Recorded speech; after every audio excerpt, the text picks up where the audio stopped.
Hello everyone, आप देख रहे हैं न्यूज़ोपीडिया, साथ में आपके शिखा ठाकुर। देश के सबसे बड़े बैंक एसबीआई को अल्टीमेटम सुप्रीम कोर्ट ने दिया। एसबीआई को चंदा और पार्टी के नाम को मिलाने की जरूरत नहीं है, उनके मिलान की जरूरत नहीं है, लेकिन उन्हें इसका ब्यौरा देना होगा।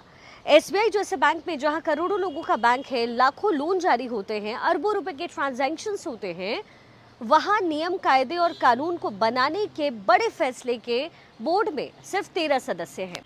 कौन है ये सदस्य?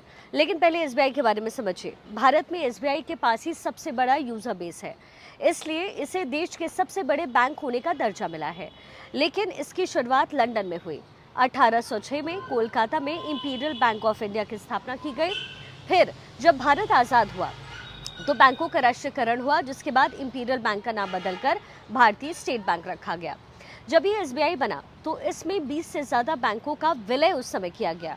एसबीआई के बोर्ड में 13 लोग हैं, जिनमें एक चेयरमैन के अलावा 4 मैनेजिंग डायरेक्टर, 8 डायरेक्टर शामिल हैं। इन सभी की नियुक्ति एसबीआई रेगुलेशन एक्ट 1955 के तहत होती है। वर्तमान में एसबीआई के बोर्ड में जो बोर्ड मेंबर्स हैं, उनके नाम हैं श्री दिनेश कुमार खारा, श्री CS शेट्टी, श्री अश्विनी कुमार तिवारी, श्री आलोक कुमार चौधरी, श्री विनय M तुनसे, CA Ketan S विकमसी, Shri Mrigank M परांजम्पे, Shri Rajesh Kumar Dubey, CA Dharmendra Singh Shekhawat, CA Praful P Chhajed और श्रीमती स्वाति गुप्ता निदेशक हैं। इसके अलावा डॉक्टर विवेक जोशी भी हैं। श्री अजय कुमार भी निदेशक के पद पर हैं। एसबीआई की बोर्ड में डायरेक्टर नियुक्त होने के लिए एसबीआई रेगुलेशन एक्ट के सेक्शन 19A के तहत इन सदस्यों में से किसी एक सदस्य की जानकारी होनी जरूरी है। ये क्षेत्र है कृषि, ग्रामीण अर्थव्यवस्था, बैंकिंग, कोऑपरेशन या सहयोग, अर्थशास्त्र, वित्त, कानून, लघु उद्योग या किसी अन्य क्षेत्र का विशेष ज्ञान इनमें सबको होना चाहिए। इन सभी शर्तों की पूरा होने पर जो एसबीआई के शेयर होल्डर हैं वो अपने डायरेक्टर को चुनते हैं। फिलहाल जो एसबीआई की बागडोर है वो दिनेश कुमार खारा के हाथों में है। 1986 में वो पीओ के तौर पर उन्होंने एसबीआई ज्वाइन किया। उसके बाद अलग अलग विभागों में वो मैनेजिंग डायरेक्टर के पद पर रहे। खारा अमेरिका में एसबीआई के शिकागो शाखा में भी काम कर चुके हैं।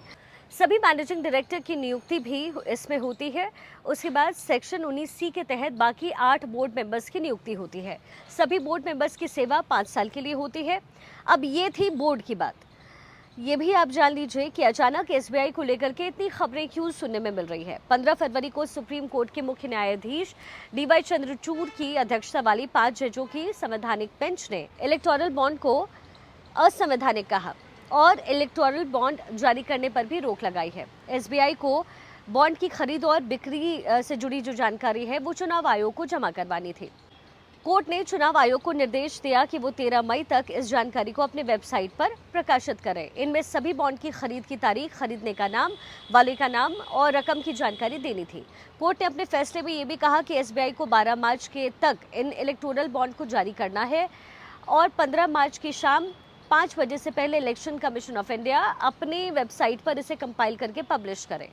तो ये पूरा है मामला एसबीआई और इलेक्टोरल बॉन्ड को लेकर के। लेकिन अभी तक एसबीआई की तरफ से नहीं लिया गया है कोई भी एक्शन। अब ऐसे में कोर्ट जो है एसबीआई के खिलाफ एक्शन ले सकता है अगर तय समय यानी आज अगर एसबीआई ने ये कागजात सुप्रीम कोर्ट में नहीं सौंपे या फिर इलेक्शन कमीशन को नहीं सौंपे।